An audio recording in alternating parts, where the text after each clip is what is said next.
dans la presse française, Le Monde, le Premier ministre de l'époque, Mollet, Mitterrand, qui était ministre de l'Intérieur ou de la Guerre, je ne sais plus, ils disent tous les deux, Nasser, c'est Hitler.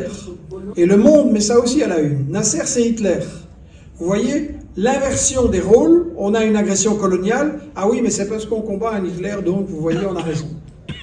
Et ça, on va retrouver le thème du bébé brûlé dans un four, ici, où on nous décrit un corps minuscule, brûlé et enflé, avec quelques marques révélatrices d'avoir été pressé contre un élément chauffant. C'est ça qu'on appelle un bébé brûlé dans un four. Mais on va voir quelle bataille s'est produite à cet endroit-là et de quelle manière les gens ont été blessés. On a ici, dans une grande tournée, Howard Mortman, qui, aux États-Unis, pour recueillir des fonds, dit « Nous avons vu un petit bébé dans le four ». Nous avons un certain John Podhoretz, on va voir plus tard qui c'est, qui répète 3 fois « Ils ont fait cuire un bébé dans un four ». Dites « Cessez le feu une fois de plus, putain de... etc. » qui aimait tuer des bébés. Ce Podhoretz n'était pas n'importe qui, c'est l'homme qui écrivait les discours du président Reagan et du président Bush dont on vient de parler. Donc c'est une haute personnalité aux États-Unis. Le thème, il va être utilisé à fond. Ici, vous avez la Jewish Telegraphic Agency qui dit, je cite, « La présence d'un four évoque les horreurs de l'Holocauste ». C'était vraiment très encourageant de voir plusieurs centaines de personnes qui sont venues ici. Après une manifestation pour la Palestine, c'était fatigant, et qui sont venus justement pour étudier ensemble comment les médias ont fonctionné, comment la désinformation a fait du tort aux Palestiniens et qu'est-ce qu'on peut faire contre ça. Donc je suis très très encouragé de voir qu'il y a de plus en plus de gens qui se bougent, qui veulent passer à l'action. Je pense que c'est vraiment nécessaire d'étudier comment les médias mensonges ont répété la version d'Israël et des États-Unis et comment on a diabolisé la résistance des Palestiniens.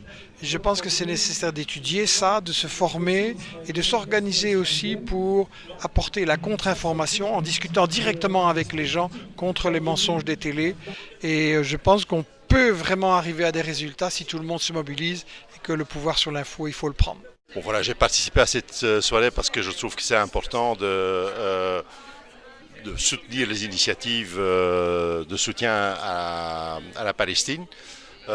Moi, je suis sur une question, je voulais absolument attirer l'attention, c'est que mes amis en Palestine, à Gaza, dans le West Bank, des organisations comme le Centre pour les droits humains de Gaza et Al-Haq dans le West Bank, qui sont des organisations de défense des droits humains, ont fait un travail formidable depuis très longtemps d'ailleurs, de collecte de preuves sur les crimes commis par Israël.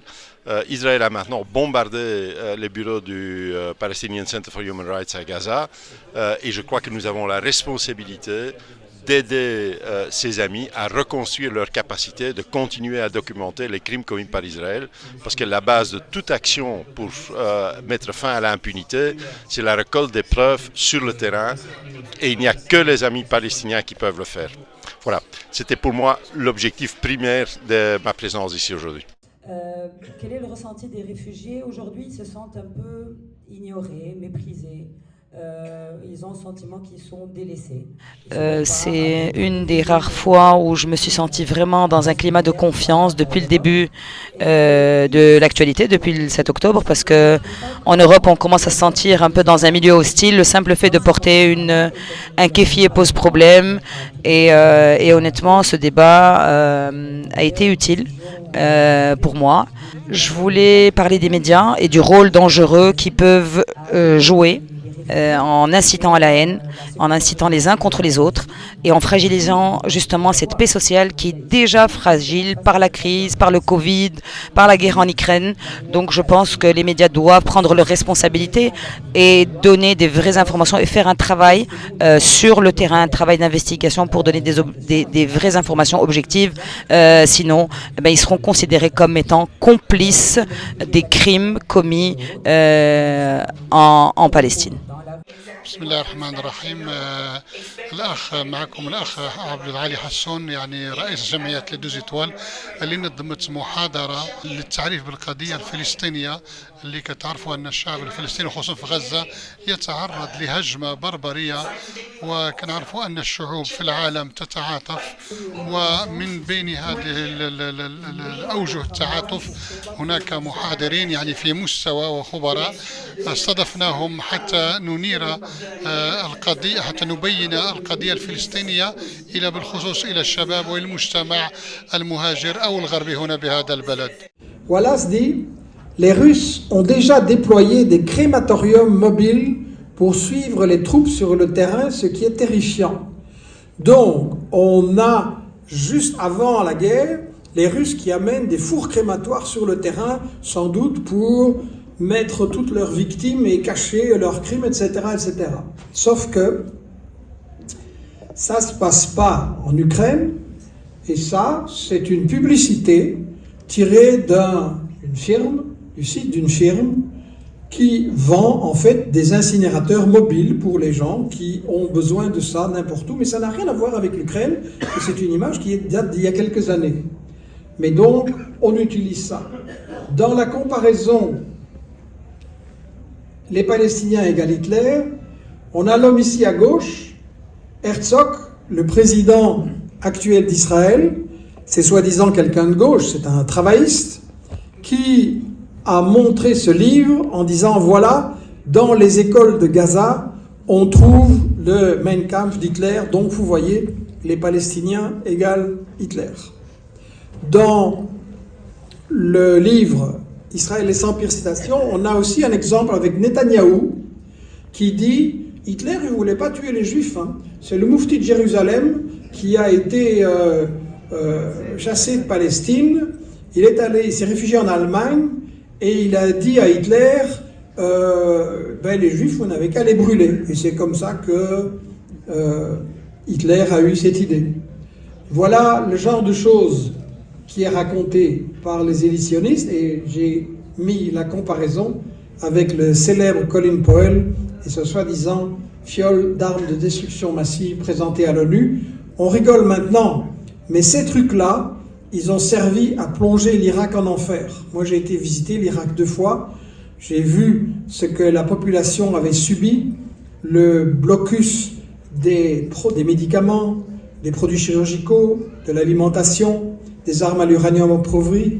J'ai vu vraiment des bébés qui naissaient comme des monstres, avec un seul œil ou pas de bras, et des bébés épouvantables qui naissaient en conséquence de ça. Et je voyais les docteurs, les infirmières d'Irak qui disaient on n'a rien pour les soigner, on ne peut rien faire. Vraiment, ça c'était l'horreur. Donc, ce menteur-là, et tous les gens dans les médias occidentaux qui ont relayé les armes de destruction massive, alors que des gens comme nous disions dès le début, c'est faux, c'est un mensonge, il y a eu des inspections de l'ONU qui ont dit il n'y a absolument plus aucune arme de destruction massive en Irak. Et donc, vous voyez, les médias mensonges tuent, littéralement. Il faut savoir que la guerre de Bush contre la terreur a provoqué en Irak, en Afghanistan, au Yémen, dans toute une série d'autres pays, 6 millions de victimes civiles. 6 millions de victimes civiles. Ça, c'est la guerre contre le terrorisme avec des mensonges comme ça. Donc, j'insiste, les médias mensonges tuent. C'est pour ça qu'il est vraiment fondamental de les combattre. Comme disait Anne Morelli, il faut de l'horreur. Et dans ça, on a un qui fait très fort, c'est Blinken, le ministre des Affaires étrangères des États-Unis, qui décrit « L'œil du père a été arraché, le sein de la mère a été coupé, le pied de la fille a été amputé, les doigts du garçon ont été coupés avant d'être exécutés, et puis leurs bourreaux se sont assis et ont pris un repas. C'est ce à quoi cette société est confrontée. » Il veut dire que la société d'Israël est confrontée à des animaux, les Palestiniens, qui commettent des actions pareilles. Et donc, on a eu ça dans la presse. Les militants du Hamas ont mangé le repas de leur famille après avoir torturé et mutilé des parents et 2 jeunes enfants, selon Blinken. C'est complètement faux. Cette histoire a été démentie par la suite, mais évidemment, il n'y a jamais de rectification. J'approuve des soirées comme ceci où on est renseigné un peu plus, de façon beaucoup plus correcte que les masses médias en général, qui montent de tous les côtés. Merci. Salam alaikum, bienvenue à tous. On est enchanté de vous avoir à cet événement en collaboration avec Investigation et les 12 étoiles. Ici à Molenbeek, dans la salle Aladdin. Comme vous entendez derrière moi, il y a Michel Collomb, notre invité, qui est déjà en train de commencer sa présentation, en espérant que tout le monde va bien. Et n'oubliez pas nos frères palestiniens et palestiniennes dans vos doigts chaque jour. Ils ont besoin de notre soutien. Et même si on pense qu'on ne peut pas faire grand-chose pour eux, on peut être des petites actions peuvent avoir des grands effets, Inch'Allah. Merci à tous. Comme je l'ai dit toujours, merci Gaza. Merci Gaza malgré les malheurs, malgré les martyrs, malgré de bébés, de femmes, de vieillards et d'enfants. Merci Gaza parce qu'il a réveillé en nous l'esprit humain. Merci Gaza parce qu'il a réveillé en nous la lutte pour la classe prolétaire et pour les opprimés de ce monde. Courage, les Gazaouis, les Palestiniens, vous allez gagner. C'est le début de la libération de la Palestine et la libération de l'humanité tout entière. Parce que la cause palestinienne, c'est la cause la plus noble qui peut exister encore. La cause palestinienne est issue de la colonisation du siècle dernier. Donc on est arrivé à régler le problème de l'Afrique du Sud. Donc l'apartheid a disparu, mais l'apartheid continue encore en Palestine. C'est pour cela, ce réveil qu'on voit actuellement en Europe et en Occident en général, doit continuer sa lutte afin d'aider le peuple palestinien pour qu'il ait ses droits comme le reste du monde. Et une fois que la justice est instaurée au Moyen-Orient, il n'y aura plus d'injustice dans ce reste du monde. Les problèmes de famine, de guerre, de partage de richesses, tout cela, ça sera résolu par la résolution de la cause palestinienne. Oui, bonjour, salam alaikum. Je pense que nous sommes tous des êtres humains. Nous devons tous rester sensibles à ce qui se passe à Gaza pour le moment. Ce génocide d'enfants, de civils, de femmes, d'enfants, de personnes âgées, etc. n'a pas lieu d'être et est totalement illégal. Et il faut qu'on proteste tous contre cela. Voilà. Donc voilà, ici nous on a commencé une action de vente pour la cause palestinienne. De base on a commencé dans un but de propager l'image palestinienne. On avait cette idée par rapport au drapeau ukrainien. Quand il y avait la guerre en Ukraine, ils le mettaient un peu partout. Donc nous on s'est dit qu'il fallait propager aussi le drapeau palestinien. On a commencé avec des petits drapeaux. Ici les petits drapeaux. Au début on en avait pris 2700 pièces. Et le but c'était vraiment que de les distribuer. Et ensuite tout doucement les gens ont commencé à donner de l'argent en échange. Et on a commencé notre récolte. Ensuite, on a été chercher d'autres drapeaux. Et puis tout doucement, le stand a augmenté, des kéfiers. Ensuite, vous avez les écharpes palestiniennes, des grands drapeaux, des t-shirts pour la Palestine. Jusqu'à maintenant, on a une panoplie de produits palestiniens. Et on a été présent dans quasi toutes les manifestations. On a été jusqu'en Hollande, à Den Haag. On a été à Liège.